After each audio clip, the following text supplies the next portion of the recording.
ada makmum berjamaah dengan imam. Dia itu nututi imam pada saat imam itu rukuk. Jadi ada makmum datang pada saat imamnya masih rukuk. Lalu kemudian makmum ini langsung rukuk setelah takbiratul ihram dan dia langsung rukuk. Terus selanjutnya dia ragu-ragu. Aku mau iku nututi rukuk bareng imam apa enggak ya? Ya, ada napa mboten kang ngaten niku? Nggih, aku mau nututi rukuk bersama-sama dengan imam atau enggak ya? Nah, keraguan-raguan yang seperti ini disamakan dengan yang tadi konsekuensinya. Maka dia itu dianggap tidak nututi.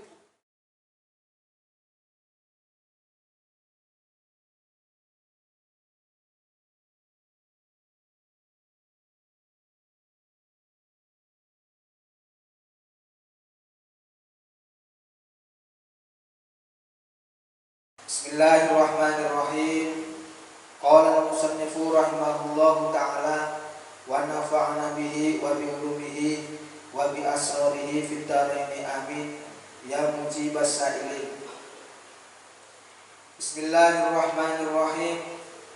Wal hay'atu lan utawi sunnah hay'at. Wal hay'atu lan utawi sunnat hay'at kat tasbihati kaya pira-pira tasbih wa nahwiha lan sepadane tasbihan mimma bayane saking perkara la yujbaru kang ora kena den tambel ora kena den tambeli apa man bisujudi kelawan sujud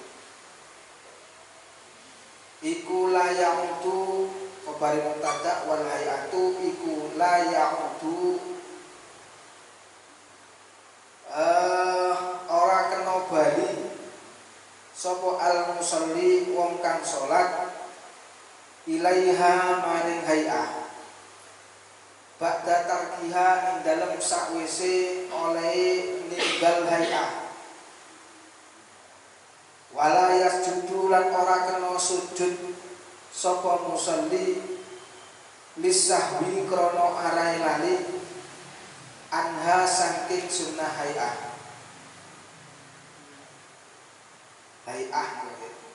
sawaun iku padha tarokaha utawi oleh ninggal sapa musalli ing hayah tarokaha utawi oleh ninggal sapa musalli ing hay'ah amdan kelawan moho au sahwan utawa kelawan lali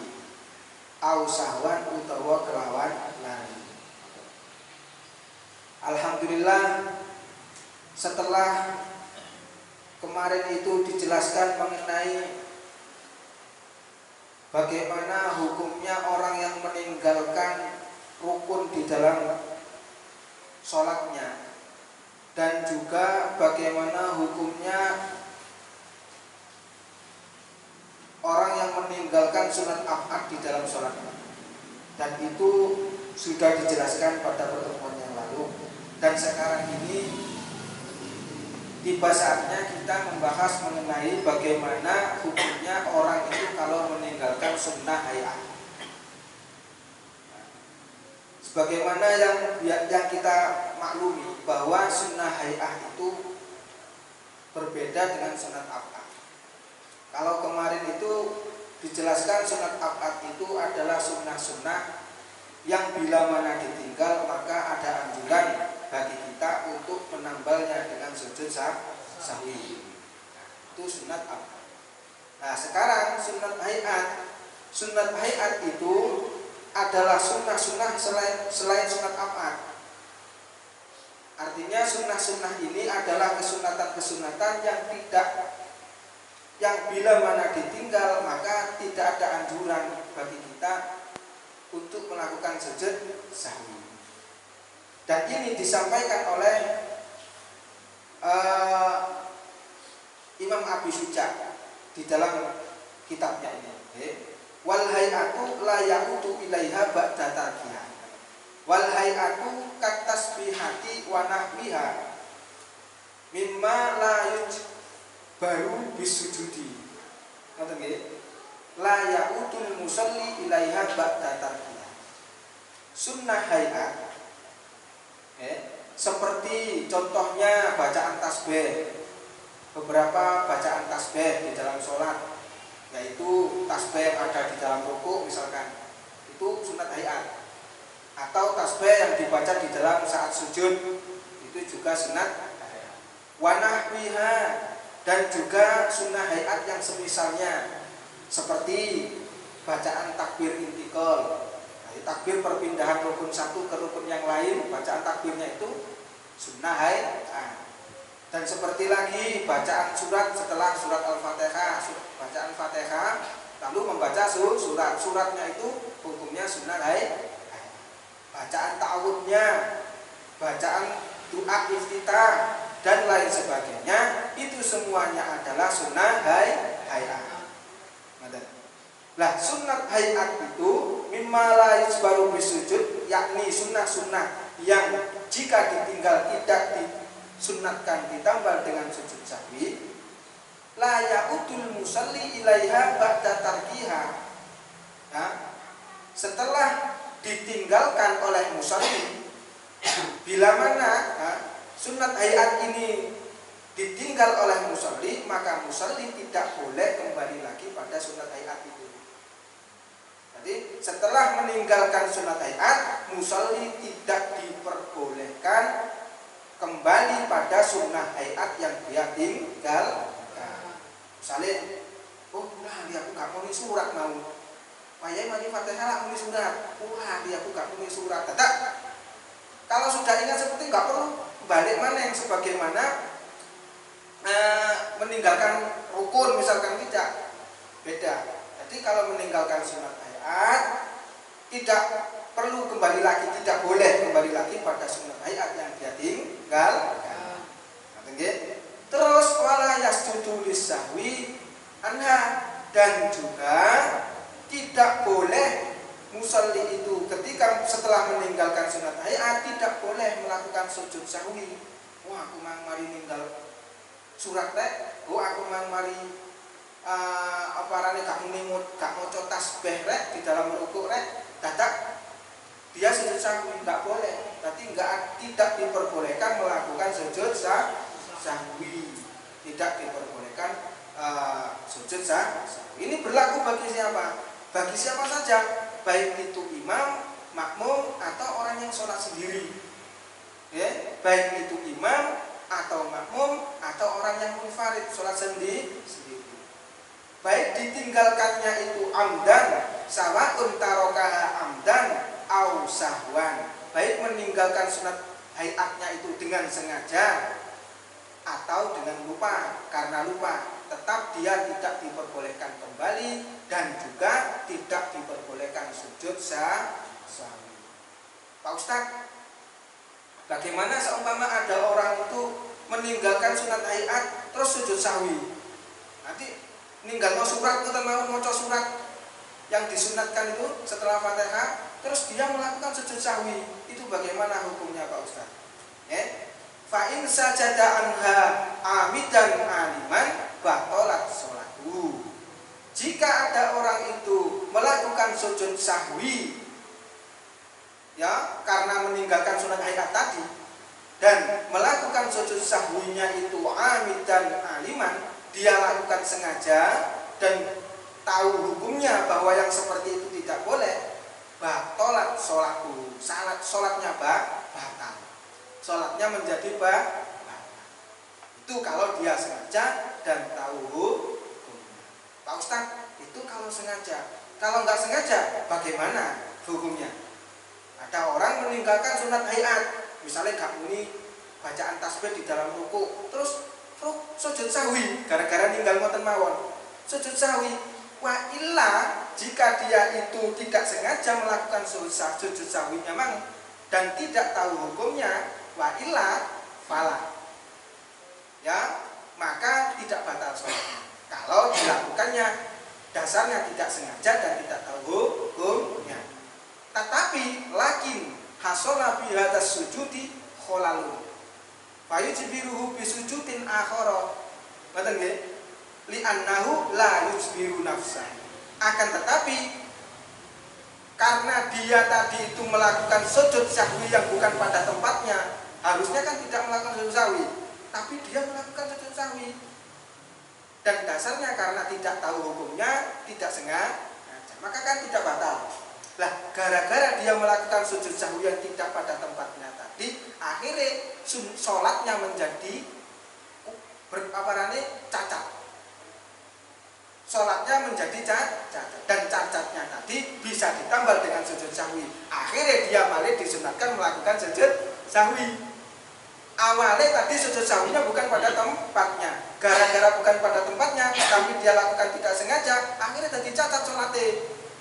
Betul ya? Karena jadi cacat, malah dia itu disunatkan melakukan sujud sahwi lagi. Karena apa? Karena li'annahu la yuhbiru nafsahu. Kenapa dia harus sujud sahwi lagi yang lain? Tidak dicukupi dengan sujud yang tadi. Karena sujud sahwi itu tidak bisa menambal dirinya sendiri. Sujud sahwi tidak bisa menambal dirinya sendiri. Pak Ustadz, tadi dijelaskan sujud sahwi tidak bisa menambal dirinya sendiri. Contohnya sudah tadi disebutkan. Akhirnya dia harus disunatkan melakukan sujud sahwi yang lain. Nah, lalu saya tanya Pak Ustadz, lalu untuk apa sujud sahwi itu? Untuk menambal apa? Untuk menambal kekurangan yang bagaimana? Nah, jawabannya sujud sahwi itu bisa menambal kekurangan yang terjadi sebelumnya atau kekurangan yang terjadi setelahnya, atau kekurangan yang terjadi di dalam sujud sahwi itu sendiri. Wa innama yusbiru ma qablahu wa ma ba'dahu wa ma fihi. Jadi sujud sahwi itu bisa menambal kekurangan yang terjadi sebelum sujud sahwi itu sendiri, bisa menambal kekurangan yang terjadi setelah sujud sahwi itu sendiri, bisa menambal kekurangan yang terjadi di dalam sujud sahwi itu sendiri. Berarti 3 ya, Pak Ustadz. Oh begitu ya, berarti ada 3 kekurangan yang bisa ditambal oleh sujud sahwi, letaknya, tempatnya. Saya bertanya lagi, contohnya bagaimana Pak Ustadz? Contohnya, misalkan kekurangan yang ditambal sebelumnya. Contoh kekurangan yang terjadi sebelum sujud sahwi yang ditambal oleh sujud sahwi itu ya kayak seperti biasanya. Misalkan ada orang sholat, terus dia itu ngomong sedikit, lali karena dia lupa. Jadi ada orang sholat lupa ngomong sedikit, maka itu kan tidak membatalkan karena sedikit di samping itu lupa. Karena tidak membatalkan, terus kemudian tetapi meskipun tidak membatalkan, dia disunatkan melakukan sujud sahwi. Maka sujud sahwi itu di saat itu menambal kekurangan yang terjadi sebelumnya sujud sahwi. Kalau contohnya wasuratu ma ba'dahu, kekurangan yang terjadi setelah sujud sahwi apa? Wasuratu ma ba'dahu ayyasjuda tsumma yatakallama bi kalamin qalilin nasiyan. Ada orang sujud sahwi, setelah melakukan sujud sahwi terus lali ngomong padahal masih sujud sahwi. Ada orang melakukan sujud sahwi 2 kali, barang sujud sahwi lali ngomong sedikit. Nah, maka kekurangan yang terjadi setelah sujud sahwi tadi sudah ditambal dengan sujud sahwi yang sudah dilakukan tadi. Itu berarti menambah kekurangan yang setelah. Kalau contohnya kekurangan yang terjadi di dalam sujud sahwi bagaimana? Yaitu ketika dia melakukan sujud sahwi, di dalam sujud sahwi itu dia lupa ngomong. Di dalam sujud sahwi itu sendiri, di dalamnya dia lupa ngomong sedikit. Betul ya? Maka sujud sahwi yang saat itu dilakukan itu sudah menambal kekurangan yang terjadi di dalamnya saat itu. Saged dipahami? Ngaten nggih? Ya Allah.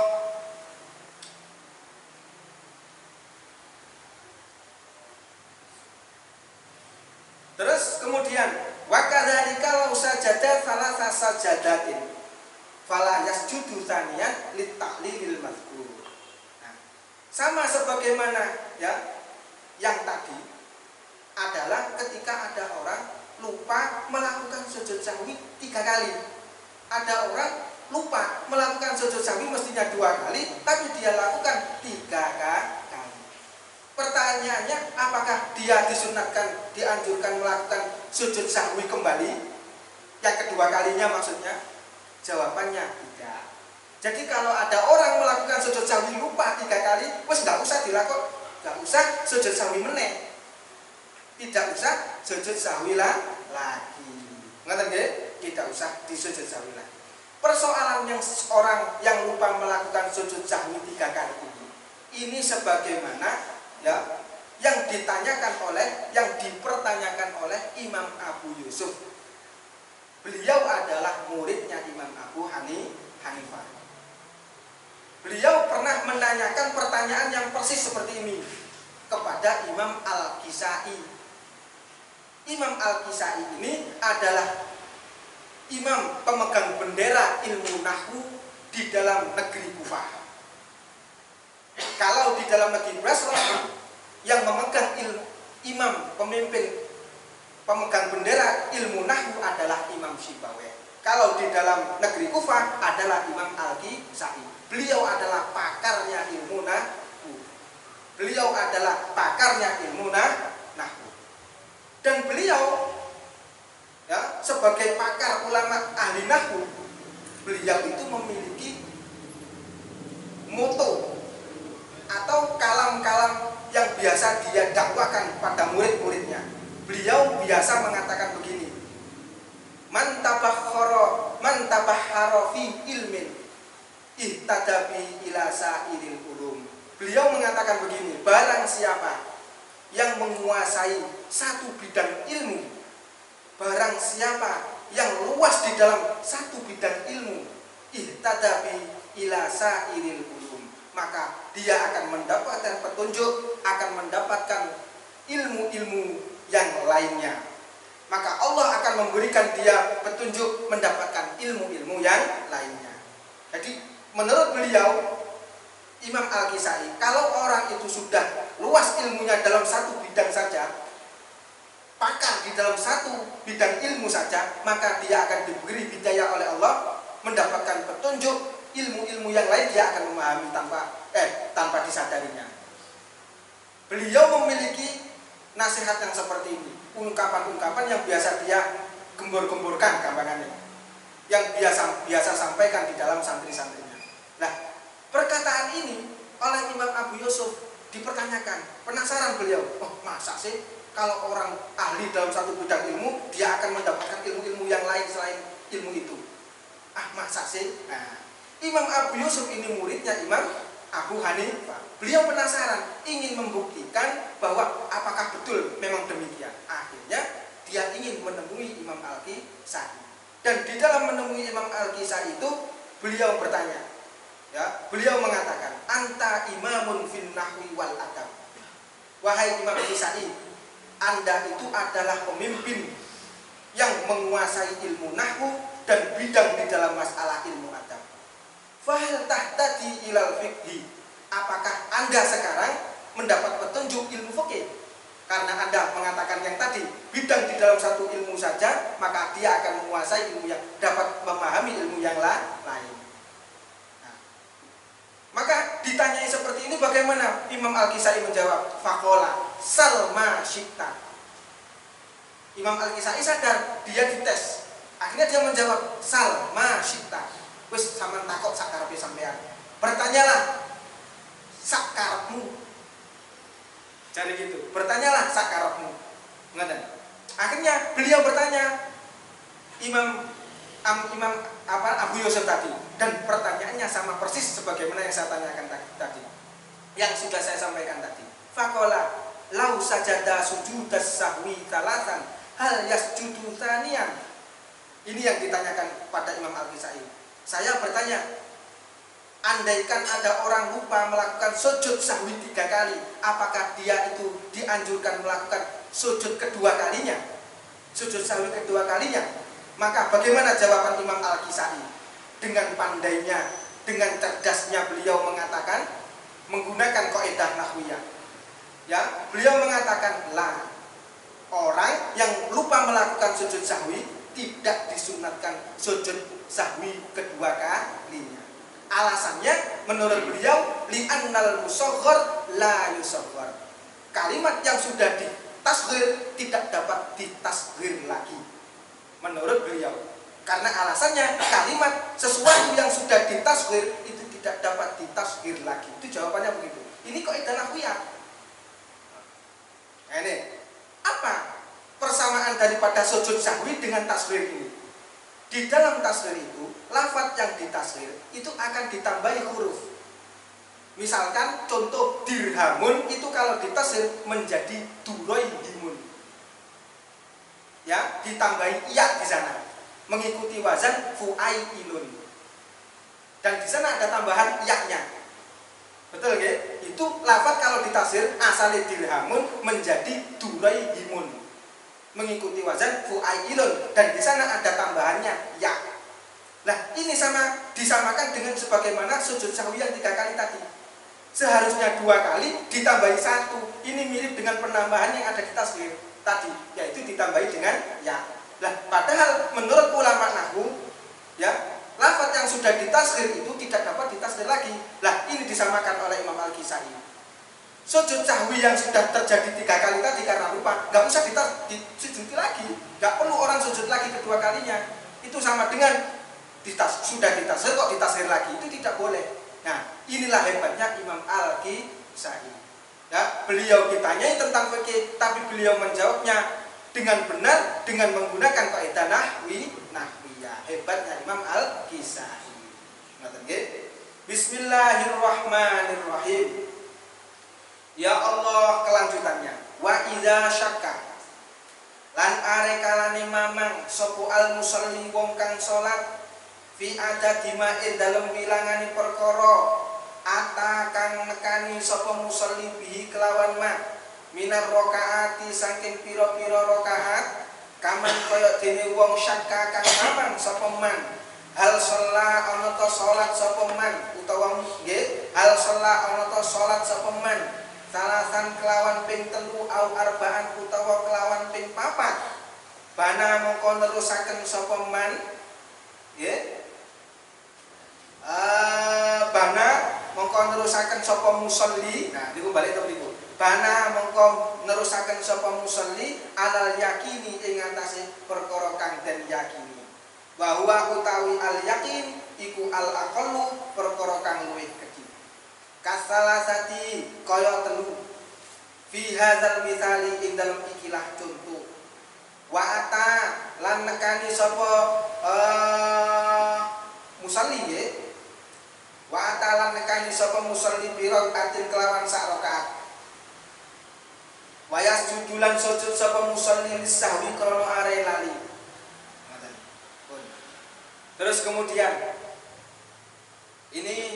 yang saat ini dibaca sekarang ini adalah menjelaskan tentang bagaimana apabila ada orang ragu-ragu. Ini Kiai Musonef bermaksud ingin memberitahukan kepada kita semua bahwa di antara sebab-sebab orang itu dianjurkan melakukan sujud sahwi itu di antara penyebabnya adalah jika seseorang itu ragu-ragu melakukan sebuah pelanggaran, sesuatu yang dilarang dan kemungkinan dia melakukan tambahan, ya kemungkinan berpotensi dia melakukan rakaat tambahan, maka dia disunatkan melakukan sujud sahwi. Maka Kiai Musonef menjelaskan contohnya langsung.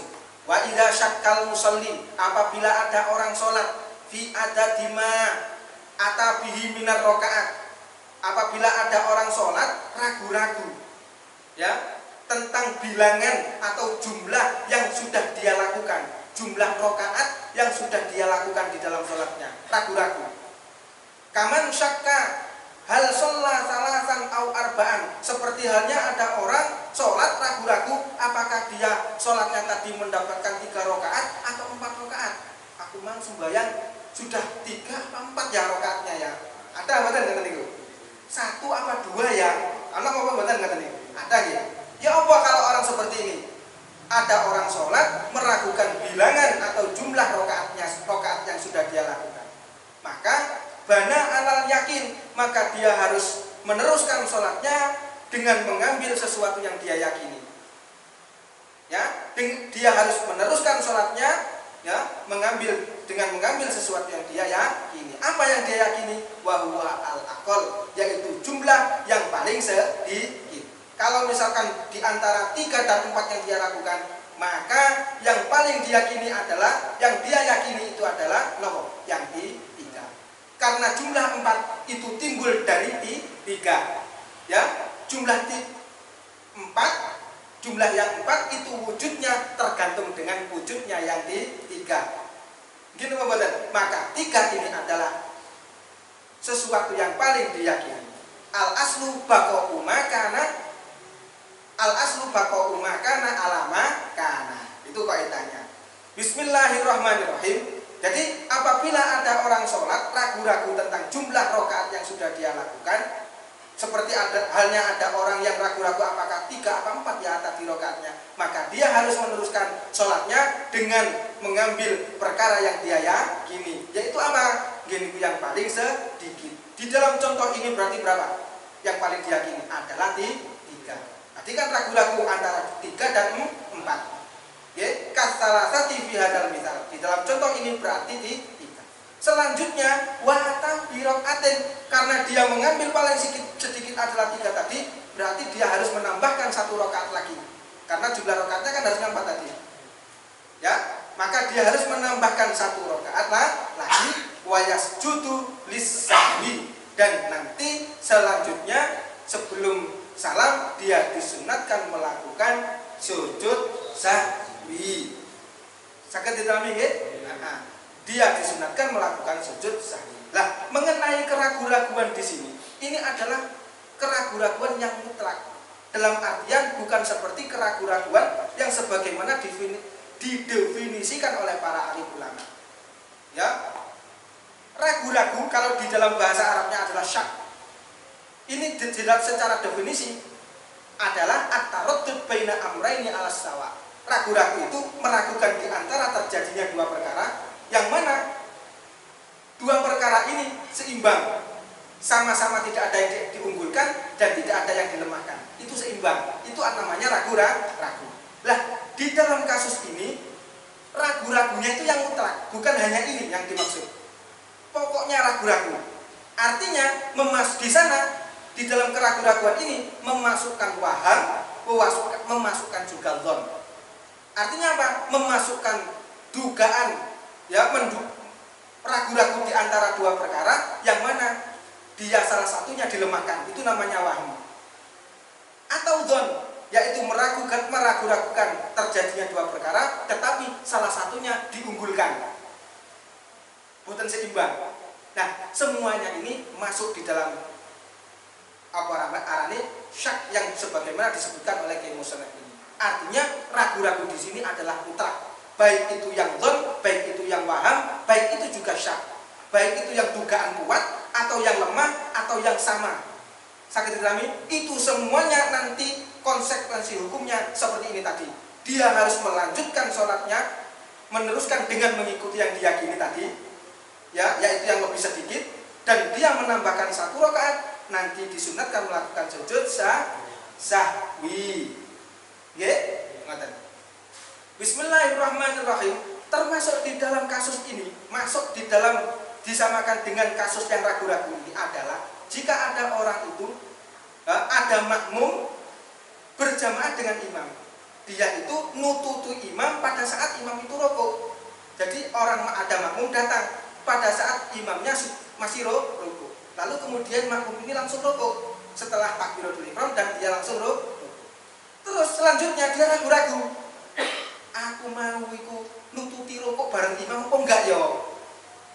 Ya, ada napa mboten kang ngaten niku? Nggih, aku mau nututi rukuk bersama-sama dengan imam atau enggak ya? Nah, keraguan-raguan yang seperti ini disamakan dengan yang tadi konsekuensinya. Maka dia itu dianggap tidak nututi, karena yang diambil adalah hukum asalnya, yaitu gak nututi. Karena tidak nututi berarti rokaatnya tidak dihitung. Rokaat yang di sana tadi terjadi keraguan nggak dihitung. Berarti dia harus menambahkan 1 rokaat. Itu konsekuensinya. Oke? Berarti dia harus dia disunatkan maksudnya. Dia disunatkan menambahkan 1 rokaat. Dan selanjutnya dia melakukan sujud sahwi. Kurang lebih demikian. Ini menurut pendapat yang ashah. Yang saya sampaikan tadi ini menurut pendapat yang ashah. Gitu nggih? Bismillahirrahmanirrahim. Terus saya lanjutkan lagi. Napa mau? Wala yanfa'u ghalabatu dhanni. Nah, ini ada hubungannya yang sudah saya jelaskan tadi. Wala yanfa'u ghalabatu dhanni. Wala yanfa'u lan ora manfaati ing musalli. Apa ghalabatu dhanni nglendhehe penyono. Annahu ing setuhune musalli iku salat sapa musalli arba'an ing 4 rakaat, ing petang rakaat. Jadi di dalam kasus yang tadi apabila ada orang sholat ragu-ragu di dalam jumlah rakaatnya, aku mang oleh telu ta 4 yo. Nah, maka pada saat keraguan-raguan ini, maka dia seandainya ada ghalabatul dzan, memiliki dugaan yang kuat bahwa dia sudah 4 rakaat, itu tidak bermanfaat apa-apa, tidak boleh dipakai. Kalau hatinya ada dugaan kuat, oh apa? Dugaan kuat, bukan yakin loh ya. Dugaan kuat, papat, ngono salib, itu tidak boleh dipakai. Yang harus dipakai adalah yang lebih diyakini tadi, yaitu hitungan paling sedikit. Napa berarti pinter? 3. Masih artinya menduga kuat, koyokan ini papat koyokan, tak boleh. Tetap harus yang diambil yang lebih diyakini. Wala ya'malu biqauli ghairihi, wala ya'malu lan ora kena ngamal, ora kena ngelakoni sapa musalli biqauli ghairihi kelawan dawuhe liyane musalli lahu maring musalli annahu setuhune musalli ya ing dawuh annahu ngene makol qauli biqauli ghairihi niku saged annahu ing dawuh setuhune musalli iku salat sapa musalli iku arba'an iku salat sapa musalli arba'an kelawan petang rakaat. Walau balagha sanajan to tumeka sapa apa zalikal qailu ngene. Sapa zalikal qailu mengkono-mengkono wong kang ngomong ada tawaturi. Wilangane tawatur. Ngoten nggih. Bismillahirrahmanirrahim. Terus kemudian di dalam kasus ini tadi ketika seseorang terjadi ragu-ragu pada sholatnya, pada saat sholatnya dia ragu-ragu jumlah rakaat sholatnya tadi ya, apakah 3 apa 4 ya, maka terus kemudian di saat itu kok ada orang ngomong kono oleh papat ono wong ngandani ngono, ada orang bilang memberitahukan kamu tuh sholatnya sudah 4 rakaat. Maka bagaimana? Wala ya'malu biqauli ghairihi lahu, dia tidak boleh mengamalkan ucapan orang lain. Dia tidak boleh mengamalkan perkataan orang lain yang memberitahukan dirinya bahwa annahu shalla arba'an, bahwa dirinya sholatnya sudah 4 rakaat. Itu gak oleh digawe. Walau balagha dzalikal qail ada tawatur, sekalipun yang memberitahukan itu jumlahnya itu sudah mencapai adat tawatur, bilangan mutawatir banyak misalnya sing ngandani akeh. Sekalipun yang memberitahukan itu jumlahnya banyak, tetapi menurut versi qaul dhaif, menurut pendapat yang dhaif, kalau yang mengatakan banyak, sekalipun yang mengatakan itu banyak, yang memberitahukan itu banyak, tetap tidak boleh dipakai. Ini pendapat yang lemah. Tetapi kalau pendapat yang utama, ya, pendapat yang lebih kuat, ya, kalau jumlahnya sudah mencapai adat tawatur, bilangan yang mutawatir, maka boleh dipakai. Maka boleh dipakai kalau jumlahnya itu banyak. Gitu nggih? Lah, mengenai adat tawatur itu berbeda-beda ulama. Ya, terjadi beberapa pendapat. Yang paling sahih, pendapat yang ashah, adat tawatur itu adalah jumlah bilangan yang mana di mana jumlah bilangan itu tidak mungkin seseorang kelompok itu bersepakat di dalam dusta. Sakit diterami? Jadi tidak mungkin di dalam kelompok itu orang itu bersepakat di dalam dusta, di dalam penipuan. Contoh seperti kal jam'il katsir fi yaumil jum'ah, seperti kelompok atau kumpulan orang-orang banyak pada saat hari Jumat. Itu nggak mungkin kumpulan orang itu sepakat dusta, itu nggak mungkin. Nah, kalau orang itu banyak itu yang mengatakan, "Hei, kamu 4 rakaat sholatnya boleh dipakai." Ini mencapai adat tawatur, yang mana adat tawatur tidak mungkin sepakat dalam dusta, itu nggak mungkin. Betul nggih? Nggak mungkin sepakat dalam penipuan, itu nggak mungkin. Saged diterami nggih? Ngoten. Bismillahirrahmanirrahim. Wa sujudus sahwi lan utawi sujud sahwi iku sunnatun sunnah. Kama kaya penjelasan kama kaya keterangan sabako kang wis dingin apa mah. Wa mahalluhu lan utawi panggonane sujud sahwi iku qoblas salami ing tetep ing dalem sadurunge salam. Fa in sallama mongko lamun salam sapa al musolli wong kang salat amidan hale wong kang woho aliman tur kang hale weruh bisahwi kelawan lali au nasiat utawa hale wong kang lali watola lan suwe apa al faslu pemisah urfan ing dalem urfi umumé menungso fata mongko pot apa mahalluhu panggonane sujud sahwi. Wa in qasura lan lamun nawarane cendek apa al faslu pemisah urfan ing dalam urfi lam yafut mongko ora pot apa mahal. Wahina idzin lan ing dalam nalikane lam yafut falahu mongko iku tetep keduwene musolli as-sujudu utawi sujud sahwi. Watarkuhu lan ninggal sujud sahwi. Terus kemudian sujud sahwi itu hukumnya sunnah. Itu berarti andaikan ada orang tidak melakukan sujud sahwi ketika dia seharusnya disunatkan sujud sahwi, maka tidak membatalkan sholat. Karena apa? Sujud sahwi itu sendiri hukumnya sunnah. Ngerti nggih? Ini bagi siapa? Kesunahan sujud sahwi ini adalah dibagi haknya makmum. Ngeten, bagi hak selain makmum, bagi selain makmum. Sujud sahwi itu sunnah. Kalau bagi makmum pada saat imamnya sudah melakukan sujud sahwi, maka hukum sujud sahwi bagi makmum tadi itu hukumnya wajib. Jadi kalau ada imam melakukan sujud sahwi, maka makmum juga wajib mengikuti imam di dalam melakukan sujud sahwi. Sehingga kedudukan sujud sahwi bagi makmum itu seperti rukun wajibnya. Wajibnya itu seperti rukun.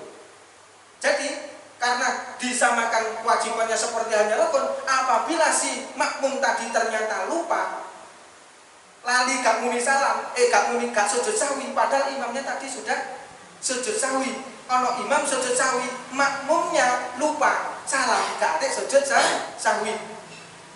Bagaimana? Maka dia harus mengulangi ke sujud sahwinya. Itu apabila jarak ingatnya dengan apa tadi pemisahnya itu tidak lama. Jika pemisahnya itu tidaklah lama. Jika lama bagaimana? Pemisahnya jika lama, maka dia harus mengulangi sholatnya dari awal lagi. Sakit diterami ini? Ngoten. Bismillahirrahmanirrahim. Lalu makmum itu wajib melakukan sujud sahwi ketika imam sudah melakukan sujud sahwi. Ini apabila imamnya melakukan sujud sahwinya sebelum salam. Jadi kalau ada imam melakukan sujud sahwinya itu sebelum salam, maka makmum hukumnya wajib melakukan sujud sahwi itu. Dan kedudukannya seperti rukun. Tapi apabila imamnya itu melakukan sujud sahwinya setelah salam karena dia lupa barangkali, ya, jadi dia melakukan sujud sahwinya setelah salam, maka bagi makmum nggak wajib. Tapi sunnah melakukan sujud sahwi, tetapi sunnah. Bismillahirrahmanirrahim. Sujud sahwi itu ya hanya boleh dilakukan satu kali saja. Dalam artian satu kali itu maksudnya 2 kali sujudan. sekalipun kesalahannya atau kekurangannya yang terjadi, penyebab sujud sahwinya itu terjadi berkali-kali. Jadi sekalipun penyebab sujud sahwi itu terjadinya berkali-kali, tetap sujud sahwinya tetap satu kali. Artinya satu kali ini kenapa? Dilakukan 2 kali sujud. Nah, tidak boleh lebih dari 2 kali sujud. Sakit diterami ini, ngoten. Bismillahirrahmanirrahim. Tetapi terkadang terjadi sujud sahwi itu secara bentuk, secara rupa itu seakan-akan berkali-kali, lebih dari 1. Ya, tetapi secara hakikat tetap dianggap 1 kali. Seperti contoh, ada orang ya di dalam sholatnya itu menyangka bahwa dia itu melakukan lupa, bahwa dia itu telah lupa. Kama lau dhanna sahwan fasajada, karena dia menyangka dirinya lupa, akhirnya dia sujud sahwi. Nah, pada saat dia sujud sahwi tadi, summa bana adamu, ternyata aku mah gak lali. Jadi ana wong sembahyang menyangka dia lupa, terus dia sujud sahwi. Pada saat setelah sujud sahwi terbukti, aku mah ternyata gak lali. Lah, maka ya apa ngoten niku? Fasajadah taniyan, dia disunatkan sujud lagi. Di dalam bentuk dia seakan-akan melakukan sujud berulang-ulang, tetapi aslinya cuma 1 kali. Gitu? Sakit diterangi. Ngoten. Bismillahirrahmanirrahim. Ada contoh lagi seperti halnya orang imam melakukan mengalami lupa pada saat sholat Jumat. Imam sholat Jumat mengalami lupa.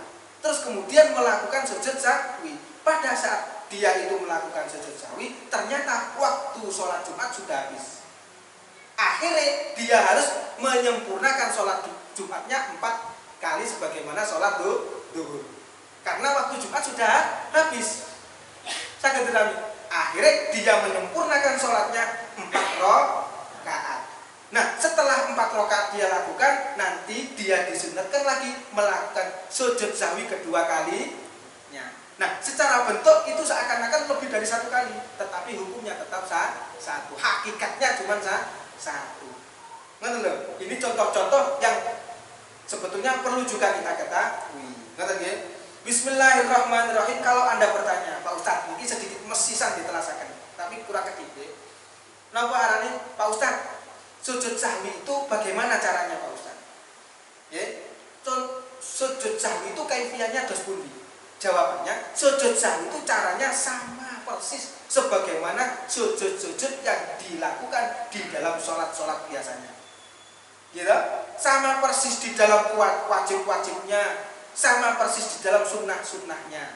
Contoh, di dalam meletakkan kening, di dalam napa arane meletakkan sebagian anggota-anggota sujud yang lainnya tadi di atas bumi. Contoh lagi, harus tumakninah di dalam sujud itu, harus tahamul menekan keningnya ke bumi, harus posisi tangkis, meleding, nungging, dan juga zikirnya pun juga sama.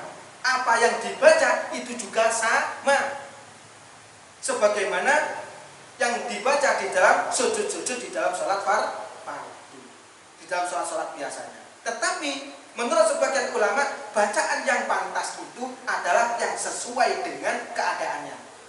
Apa itu?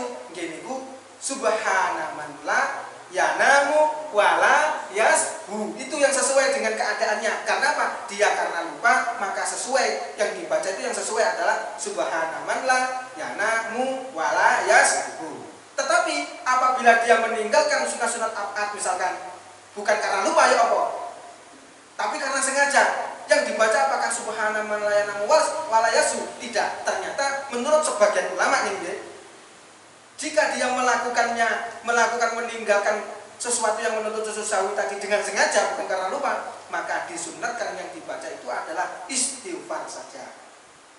Kalau meninggalkannya dengan sengaja, nek lupa, yang disunatkan adalah yang sesuai subhana man la yanamu wala yasbu. Tapi kalau disengaja meninggalkannya, maka yang dibaca disunatkan adalah istighfar. Menurut sebagian ulama seperti itu.